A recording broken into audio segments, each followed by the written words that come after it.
विपक्ष आरोप लगा रहा है कि चीनी वाले गन्ने से इथेनॉल बना डाला, इसीलिए चीनी महंगी हो गई। सवाल यह है कि क्या वाकई ऐसा है? इथेनॉल और महंगी होती चीनी के कनेक्शन को क्लियर करती यह रिपोर्ट आप ध्यान से। कितने समय में रेट बढ़े? लगभग 20 दिन में जी।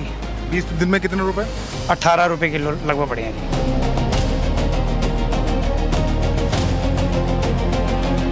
सुबह उठते से ही चाय शक्कर के बिना तो अधूरी है, तो फिर कस्टमर को तो इससे बहुत लॉस हो। 44 से सीधी 64 पे पहुंच गई है। 20 रुपये इंक्रीज हो गए प्रति किलो पे।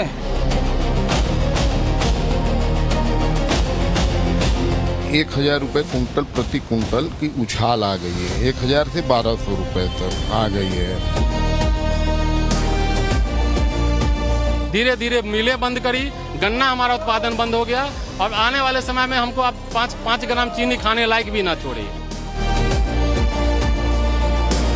बार जेब ज्यादा ढीली होगी क्योंकि त्योहारी सीजन से ठीक पहले महंगी चीनी ने मिठास को फीका कर दिया है। हम लोग अगर कल शक्कर खरीदते हैं तो 59 रुपए होती है और वही शाम को हम लोग वही भाव लेते हैं तो वो 62 रुपए पहुंच चुकी होती है। 64 रुपए किलो पर केजी मिली है जी, और पिछले जो हम 10 दिन पहले ले गए थे 45-46 रुपए थी जी। हर चीज़ पे महंगाई बढ़ रही है सर, चीनी भी नहीं है, एक हर चीज़ पे ही है। जो चीज़ लेने जाओ वो चीज़ महंगी है। 64 रुपये बोल रहे, 44 से सीधी 64 पे पहुंच गई है। 20 रुपये इंक्रीज हो गए प्रति किलो पे, बहुत ज़्यादा है। 1-2 तो चलता है। जिक्र भर करने की देर होती है, चीनी को लेकर लोगों की नाराजगी खुलकर सामने आ जाती है। और ऐसा इसलिए क्योंकि बाजार में चीनी के थोक भाव रिकॉर्ड स्तर के करीब पहुंच गए हैं। सरकारी आंकड़ों के मुताबिक 18 अगस्त को चीनी की खुदरा कीमत सालाना आधार पर करीब 13% बढ़कर 52.30 रुपए प्रति किलोग्राम हो गई। लेकिन दावा किया जा रहा है कि खुदरा कीमतें करीब 60 से 65 रुपए प्रति किलो तक पहुंच गई है। शक्कर की कीमत 20 दिनों में 20 रुपए तक बढ़ गई है। महीने के शुरुआत में जो चीनी 45 रुपए प्रति किलोग्राम में बिक रही थी, 20 दिनों में ही वो 64 रुपए प्रति किलोग्राम पर जा पहुंची है। त्योहार से पहले बाजार में चीनी को लेकर हाहाकार के बीच सरकार ने बड़ा फैसला ले लिया है। चीनी के स्टॉक को लेकर लिमिट सेट कर दी गई है। अब चीनी का सिर्फ 15 दिन का ही स्टॉक रखा जा सकता है। 1 सितंबर से 30 नवंबर 2026 तक जो डीलर और कारोबारी महीने में 10 मीट्रिक टन से अधिक चीनी का व्यापार करते हैं, वो अब सिर्फ 15 दिन तक का ही स्टॉक जमा करके रख सकते हैं। चीनी संकट को देखते हुए सरकार ने एक और बड़ा फैसला लिया है। केंद्र ने 10 लाख टन रॉ शुगर के ड्यूटी फ्री इंपोर्ट को मंजूरी दी है, यानी कि विदेशों से चीनी के आयात पर कोई शुल्क नहीं लगेगा। सरकार ने स्पष्ट किया है कि इंपोर्ट की गई रॉ शुगर से तैयार की गई रिफाइंड चीनी को 31 अक्टूबर 2026 तक घरेलू बाजार में बेचना जरूरी होगा। सरकार के फैसले पर चीनी व्यापारियों का क्या कहना है, इसे जानने और समझने के लिए टाइम्स नाउ नवभारत की टीम पूर्वांचल की सबसे बड़ी गल्ला मंडी वाराणसी स्थित विश्वेश्वरगंज पहुंची। पिछले 15 दिनों में कितनी इसकी कीमतों में उछाल आया, इसके बारे में बताइए। और फिर जो सरकार ने अभी जो फैसला किया है कि 15 दिन से अधिक स्टॉक नहीं कर सकते, इसका कितना असर होगा? देखिए, चीनी की कीमतें में 15 दिन में ये 1000 रुपये कुंटल प्रति कुंटल की उछाल आ गई है। 1000 से 1200 रुपये तक आ गई है। और जो सरकार फैसला ले रहे हैं वे ठीक है कि 1 महीना में बाउंड करेंगे तो लोग स्टॉक रखेंगे, 15 दिन में करेंगे तो मार्केट में रनिंग पोजीशन में रहेगी चीनी, समझेगी नहीं। तो सरकार का जो फैसला है वे ठीक है, कोई दिक्कत नहीं है। भोपाल के कारोबारी भी सरकार के फैसले से खुश हैं। ये एक अच्छा फैसला है क्योंकि 7 दिन करने से जितनी जल्दी शक्कर आज मार्केट में उपलब्ध होगी उतना ही उपभोक्ताओं को भी लाभ मिलेगा, क्योंकि शक्कर के रेट इतने ज़्यादा बढ़ चुके हैं और जब माल अगर उपलब्ध मार्केट में रहेगा तो ज़रूर रेट गिरेंगे। सरकार का ये काफी अच्छा कदम है स्टॉक सीमा कम करने से। स्टॉक सीमा जो मिलर्स के पास या मैन्युफैक्चरर्स के पास काफी अधिक मात्रा में शक्कर रखी रहती थी, अब वो मार्केट में भरपूर मात्रा में आएगी, जिससे भाव में कमी आने की पूरी वो रहेगी कि भाव में कमी आनी चाहिए। चीनी के दाम काबू करने को लेकर सरकार के फैसले पर लखनऊ के कारोबारियों को भी सुनते हैं। स्टॉक लिमिट को भी सरकार ने किया है कि स्टॉक कोई नहीं कर पाएगा, इसके लिए भी सरकार व्यवस्था कर रही है। और जितनी भी, चाहे वो मेडिकल कंपनीज हो, मैन्युफैक्चरिंग यूनिट्स हो उनकी, चाहे वो खाद्य से संबंधित हो, सब पे उन्होंने लिमिट कर दी है। तो मुझे लगता है कि इससे स्थिति बेहतर हो जाएगी, कंट्रोल में आएगी।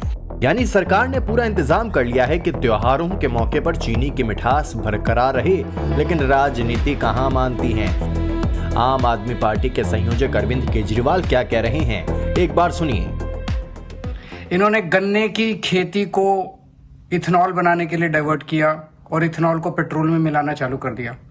बोले इससे पेट्रोल बचेगा, और पेट्रोल बचेगा तो फॉरेन एक्सचेंज बचेगी, विदेशी मुद्रा बचेगी। अब जब गन्ने की खेती को इन्होंने इथेनॉल बनाने के लिए डाइवर्ट किया तो गन्ने की कमी हो गई, चीनी की कमी हो गई। जो बात अरविंद केजरीवाल ने कही, वही आरोप कांग्रेस भी लगा रही है। कांग्रेस महासचिव जयराम रमेश ने एक्स पर पोस्ट कर लिखा कि मोदी सरकार की E20 नीति की वजह से जनता को सड़क, रसोई दोनों जगहों पर इसकी कीमत चुकानी पड़ रही है। गन्ना इथेनॉल बनाने में चला गया, इसलिए चीनी महंगी हो गई।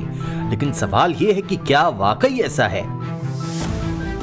क्या चीनी की बढ़ती कीमतों की वजह एथेनॉल ब्लेंडिंग है? क्या देश के फूड प्रोडक्शन पर भारी पड़ रहा है एथेनॉल बनाना? एथेनॉल बनाने में गन्ने के रस का इस्तेमाल कच्चे माल के रूप में होता है, लेकिन सिर्फ गन्ने से ही एथेनॉल नहीं बनता है। एथेनॉल बनाने में गन्ने के रस के अलावा चीनी बनाने के बाद बचने वाला शीरा, मक्का, खराब हो चुके चावल, गेहूं और बाजरा के साथ ही सड़े हुए फल का इस्तेमाल किया जाता है। मानकों के मुताबिक पेट्रोल में मिलाए जाने वाले एथेनॉल में 67% मक्का, चावल की टुकड़ी और खराब अनाज का प्रयोग ही होता है। बाकी 33% हिस्सा गन्ने और उसके उत्पादों का होता है। जबकि कच्चे माल के तौर पर सीधे गन्ने के रस का इस्तेमाल किया जाता है, तो 1 लीटर शुद्ध एथेनॉल बनाने के लिए 12 से 15 किलो गन्ने की जरूरत होती है। 1 टन गन्ने से लगभग 70 से 84 लीटर एथेनॉल मिल सकता है।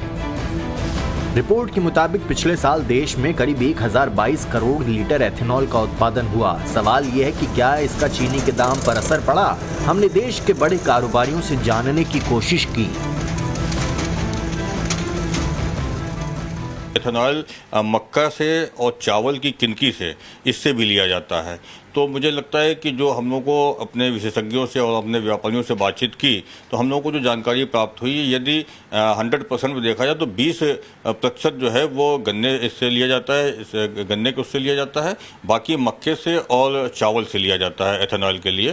तो केवल एथेनॉल इसकी वजह नहीं हो सकती। इधर ये इंटरनेशनली कह लीजिए या नेशनल लेवल पे ये थोड़ा समस्या है, पूरे ऑल ओवर इंडिया में ही चल रहा है। ये सिर्फ चंडीगढ़ या किसी एक राज्य या एक शहर की प्रॉब्लम नहीं है।